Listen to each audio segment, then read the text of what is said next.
Easy money కోసం కల్తీగాళ్లు ఎంతకైనా తెగిస్తున్నారు. ప్రజల ప్రాణాలు పోతేనే మాకు కావాల్సింది డబ్బు అన్నట్లుగా తయారయ్యారు.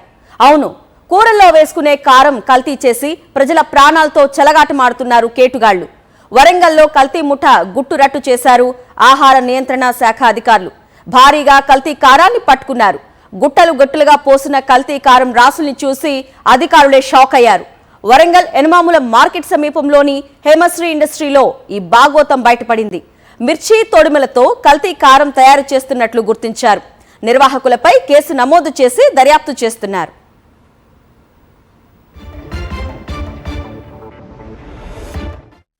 ఈ తనిఖీలో భాగంగా అతను కొన్ని తాలుకాయలు, నాణ్యత లేని కాయలు తొడిమిలతోని తను గ్రైండ్ చేసి మిర్చి పౌడర్ తయారు చేసి బయట ఎక్స్పోర్ట్ చేస్తున్నట్లు మా దృష్టికి వచ్చింది. దానిలో భాగంగా ఈరోజు శాంపుల్స్ తీసుకొని రాష్ట్ర ఆహార ప్రయోగశాల నాచారంకు పంపిస్తున్నాము. ఈ శాంపుల్ నివేదిక ఆధారంగా తగు చర్యలు తీసుకుంటాము. ఇక్కడ ఉన్న వ్యాపారులకు, ముఖ్యంగా ఎనమాముల చుట్టుపక్కల ఉన్న ఈ మిర్చి పౌడర్ చేసే వ్యాపారులకు ముఖ్యంగా తెలియజేసేది ఏంటంటే, తాలుకాయలు లేదా నాణ్యత లేని పౌడర్గా తయారు చేసి మార్కెట్లో అమ్మి ఫైనాన్స్గా ప్రజలకు నష్టం చేయొద్దని కోరుచున్నాము. ఇలాంటి చర్యలు ఎవరు చేసినా కానీ వారిపై కఠిన చర్యలు తీసుకుంటాము.